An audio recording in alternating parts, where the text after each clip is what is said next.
बिस्मिल्लाहिर्रहमानिर्रहीम, अस्सलाम वालेकुम। जैसा कि आप जानते हैं कि मौलाना शरानी, हाफिज़ हुसैन अहमद और दो और रहनुमाओं को मौलाना फजलुर रहमान की जमात से निकाल दिया गया है। उनका कसूर क्या था वो सारी चीज़ें मैं आपके सामने रखूँगा। लेकिन एक चीज़ जो मुझ समेत बहुत से दोस्तों ने मिस की, लेकिन ये तो मैं क्रेडिट देता हूँ किस्मत खान ज़िमरी साहब को, कि किस्मत खान जो हमारे दोस्त हैं उन्होंने मुकम्मल ट्रांसलेशन की है जो पश्तो में प्रेस कॉन्फ्रेंस की है मौलाना शरानी ने।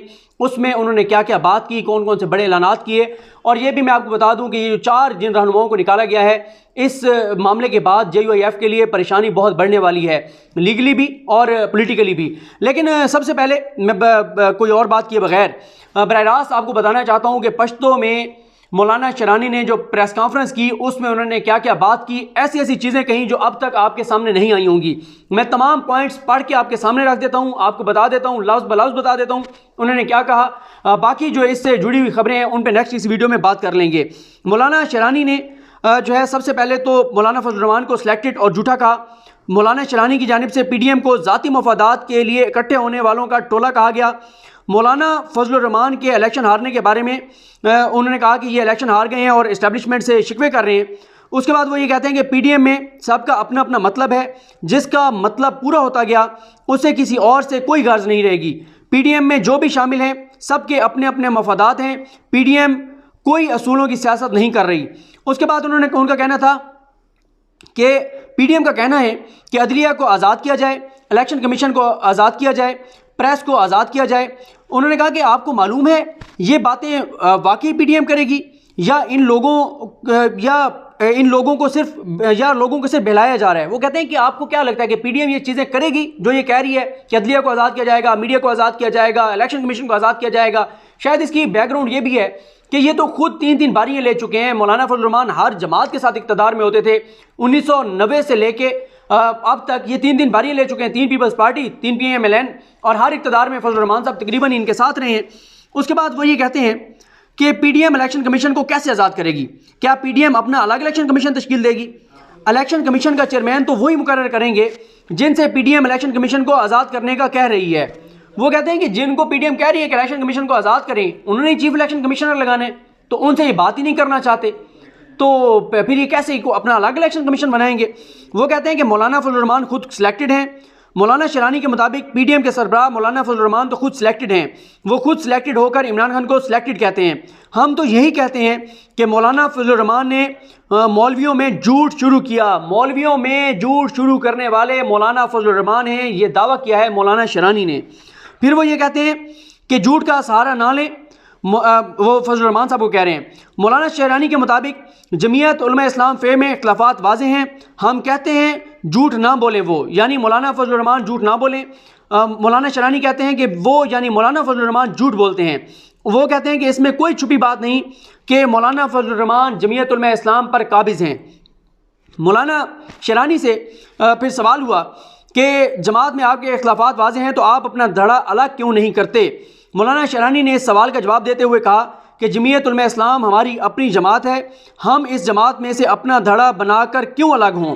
वो कहते हैं कि मौलाना फजलुर रहमान ने जमात पर कब्ज़ा किया हुआ है, हम पार्टी में अपनी जद्दोजहद कर रहे हैं, ये जो आज हम मिलकर बैठे हैं ये हमारी जद्दोजहद ही है, ये जमात हम साथियों की है, ये किसी की जागीर नहीं। अगर कोई ये ख्वाब देख रहा है कि ये जमात या पार्टी उसकी जागीर है तो वो गलती पर है, बल्कि मैं तो साथियों से मुशावरत करूँगा कि हम तमाम अजला में दफातर खोल लें। यहाँ पर मैं आपको बहुत इंपॉर्टेंट बात बताऊं कि कल जब प्रेस कॉन्फ्रेंस हुई, जिस प्रेस कॉन्फ्रेंस पे मैंने वीडियो भी की, जिसमें उन्होंने कहा जनरल बाजवा साहब को कि ना छेड़ मलंगनू और बड़ी धमकियां दी कि हम GHQ के सामने धरना देंगे, उस प्रेस कॉन्फ्रेंस में ज़रा आप जाकर देखें तो शायद अली शेर साहब थे या किसने कोई सवाल किया तो गफूर हैदरी साहब जो है वो भड़क उठे कि आप जमीयत उलमा इस्लाम फ़े क्यों कहते हैं इसको, ये जमीयत उलमा इस्लाम है। असल आप कानूनी जंग होगी, चाहे वो इलेक्शन कमीशन के अंदर हो, चाहे वो हाई कोर्ट के अंदर हो, चाहे वो सुप्रीम कोर्ट के अंदर हो। अब ये जो लोग हैं ये मुशावरत कर रहे हैं कि ये जाएंगे मौलाना फजलुर रहमान को जमीयत उलमा इस्लाम में से निकालने की कोशिश करेंगे। पहले हम कह रहे थे कि फ़े में से शीन निकलेगा, अब लगता ये है कि सीन में से फ़े निकलेगा और शीन उसके ऊपर काबिज हो जाएगी, यानी मौलाना शरानी और उनका ग्रुप कब्जा करना चाहता है या टेक ओवर करना चाहता है जमीयत उलमा इस्लाम को और मौलाना फजलुर रहमान को निकालना चाहते हैं। वो ये कहते हैं कि मौलाना फजलुर रहमान घुसपैठी हैं, काबिज हैं, कब्जा किया है, असल जमात हमारी है, हम मौलाना फजलुर रहमान से पहले के इस जमात में हैं। उसके बाद वो ये कहते हैं कि मौलाना से बुनियादी इख्तिलाफ झूठ बोलने पर है। मौलाना शरानी से सवाल किया गया कि आपका मौलाना फजलुर रहमान से बुनियादी इख्तिलाफ क्या है। मौलाना शरानी ने जवाब दिया कि उनका मौलाना फजलुर रहमान से बुनियादी इख्तिलाफ इस बात पर है कि मौलाना फजलुर रहमान झूठ बोलते हैं। मौलाना मोहम्मद खान शरानी के मुताबिक ना मौलाना फजलुर रहमान को झूठ बोलना चाहिए, ना ही किसी और मौलवी को झूठ बोलना चाहिए। अब ये मौलाना जो कह रहे हैं, अब मौलाना जो ये कह रहे हैं कि हम अदलिया को आज़ाद करेंगे, क्या ये सच बोल रहे हैं? अब ये जो कह रहे हैं कि हम इलेक्शन कमीशन को आज़ाद करेंगे, क्या ये सच बोल रहे हैं या लोगों को गुमराह कर रहे हैं? मौलाना फजलुर रहमान का इलेक्शन हारने के बाद इस्टेब्लिशमेंट से गिला, जो गिले का मामला है उस पर मौलाना शरानी कहते हैं कि मौलाना फजलुर रहमान ने इलेक्शन हारने के बाद पेशावर में कहा था कि उनका इस्टेब्लिशमेंट से गिला है। अब गिला भला कौन करता है? बड़ी खूबसूरत बात कर रहे हैं मौलाना शरानी कि गिला भला कौन करता है। वो कहते हैं कि मौलाना जिन्हें दोस्त समझता था वो वोटों के डब्बे भर सकते थे, यानी मौलाना फौज को अपना दोस्त समझते थे, एस्टेब्लिशमेंट को अपना दोस्त समझते थे। आगे चलकर उन्होंने बताया कि ये फौज के हाथ में इस्तेमाल भी होते रहे। और फिर आप 2 वीडियोस देखेंगे बड़ी इंटरेस्टिंग। आप तो वैसे आप बहुत सारी वीडियोस प्लेटफॉर्म पे देखेंगे सियासत.pk के यूट्यूब चैनल पे, लेकिन 2 वीडियोस हैं। एक मलिया हाशमी ने की है जिसमें मलिया ने बताया है कि मौलाना फजलुर रहमान पर ये जो अब असासे और जायदादों के इल्ज़ाम है ये इमरान खान नहीं लगा रहा। ये इल्ज़ाम लगाने वाले कौन थे, मौलाना का उनसे क्या रिश्ता है, मौलाना का उनसे क्या नाता है, मौलाना उनके बारे में क्या कहते हैं, वो आजकल मौलाना के कैसे प्रमोटर बने हुए हैं। इस पे मलिया हाशमी ने बड़ी ज़बरदस्त वीडियो की है।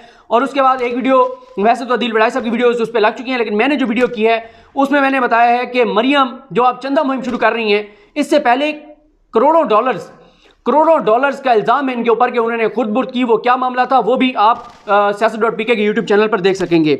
तो अब जी बात हम ये कर रहे हैं कि मौलाना शरानी कहते हैं कि मौलाना जिनको दोस्त समझते थे एस्टेब्लिशमेंट को, मौलाना ये समझते हैं कि वो डब्बे भर सकते थे। या तो उन्होंने मौलाना से कोई वादा किया होगा जो उन्होंने नहीं निभाया, या मौलाना के वोटों के डब्बे नहीं भरे जिसकी वजह से उन्होंने एस्टेब्लिशमेंट से गिला किया। यहाँ पर यह भी बता दें, जो किस्मत ने स्टोरी बनाई है उसमें वो लिखे हुए किस्मत खान ने कि हाफिज़ हुसैन अहमद ने भी यही कहा है कि मौलाना फजलुर रहमान ने आर्मी चीफ के साथ मुलाकात में उनसे गिले शिकवे किए थे। उसके बाद मौलाना शरानी कहते हैं कि इमरान खान 5 साल मुकम्मल करेंगे। वो कहते हैं कि ये ना हो इमरान खान 10 साल हुकूमत कर जाए, इसमें कोई शक नहीं कि महंगाई है। जब भी हुकूमत बुनियादी तब्दीली लाती है तो उसका कुछ वक्त मुश्किल होता है। हमें इंतज़ार करना चाहिए कि तहरीक इंसाफ हुकूमत क्या करती है। मेरा ख्याल है कि चीज़ों की कीमतें अब कम हो रही हैं। फिर वो कहते हैं क्या मौलवियों और कौम परस्तों ने अमेरिका की जंग का ठेका लिया हुआ है। और ये कहते हैं इस्टेब्लिशमेंट के किरदार के बारे में मौलाना शरानी कहते हैं कि तमाम सियासी जमातों के सरबराह अपने अपने उम्मीदवारों की फहरिस्त इस्टेब्लिशमेंट को देते हैं। बाद में इस्टेब्लिशमेंट उन्हें जो है वो माजी में ऐसा होता रहा है कि वो उनको कामयाब कराती रही है। अब मौलाना का शिकवा ये है कि उनको नहीं जितवाया गया। मौलाना शरानी के मुताबिक मैं रोज़े अव्वल से कह रहा हूँ, ये अच्छा उन्होंने कोरोना के हवाले से बात की है, ये इससे आप इत्तफाक मुश्किल ही है करें, क्योंकि वो कोरोना के बारे में कहते हैं कि मैं रोज़े अव्वल से कह रहा हूँ कि ये कोरोना कोई बीमारी नहीं है, बल्कि ये तो न्यू वर्ल्ड ऑर्डर की रिहर्सल है। New world order one world religion के बारे में है। बीमार की इयादत नहीं करने देते, मैयत को गुस्ल नहीं करने देते, कहते हैं जनाजा नहीं होगा, बाजमात नमाज नहीं होगी। क्या ये मज़हब है, क्या ये सुन्नत है? मैं इमरान खान की इस बात के हक़ में हूँ कि जब कोरोना आया था तो इमरान खान ने कहा था कि लोगों को डराएं मत, घरों में ना बिठाएं, लोगों से रोज़गार मत छीनें। मैं इमरान खान की इस बात का हामी हूँ। अब ये उनकी जो प्रेस कॉन्फ्रेंस थी उसमें से मैंने आपको चीज़ें बताई हैं जिसमें वो वाज़ेह तौर पर बता रहे हैं कि पाकिस्तान के उलमा में, मौलवियों में झूठ शुरू करने वाले मौलाना फजलुर रहमान हैं। साथ ही मौलाना शरानी ये कहते हैं कि अब वो हर ज़िले में, हर तहसील में अपने दफ्तर खोलने जा रहे हैं। वो इस पार्टी के असल रुए रवां हैं। वो कहते हैं कि ये पार्टी हमारी है, फजलुर रहमान बाद में आए। वो ये कहते हैं कि वो इस हवाले से कानूनी महाज पर जाएंगे और वो मौलाना फजलुर रहमान को इस जमात से निकलवाने की कोशिश करेंगे। बहरहाल सिचुएशन बड़ी दिलचस्प हो चुकी है। मौलाना फजलुर रहमान के लिए परेशानी बढ़ती चली जा रही है। और साथ ही जो अगली मेरी वीडियोज़ होंगी उनमें से किसी वीडियो में मैं आपको बताऊँगा कि हाफिज़ हुसैन अहमद के खिलाफ जो चार्जशीट पेश की गई थी जमीयत उलमा इस्लाम के इजलास में, वो चार्जशीट क्या थी, उनके ऊपर इल्ज़ामात क्या हैं और क्यों उनको पार्टी से निकाला गया है। लेकिन ये मैं आपको ज़रूर बता दूं कि जिन लोगों को निकाला गया है वो चैन से नहीं बैठ रहे, वो चैनल्स पर जा रहे हैं, वो मीडिया पर बात कर रहे हैं, वो सोशल मीडिया पर बात कर रहे हैं, वो डिजिटल मीडिया पर बात कर रहे हैं, वो अपने मदारिस में राब्ते कर रहे हैं। और मौलाना फजलुर रहमान जो इमरान खान को निकालना चाहते थे उनके लिए अपनी पार्टी संभालना मुश्किल हो गई है, अपनी सदारत बचाना जो है वो मुश्किल हो गई है। तो देखते हैं मामलात किस तरह आगे बढ़ते हैं। मुझे अपनी दुआ में याद रखें। अल्लाह करीम हम सब का हामी नासरो। अल्लाह हाफ़िज़।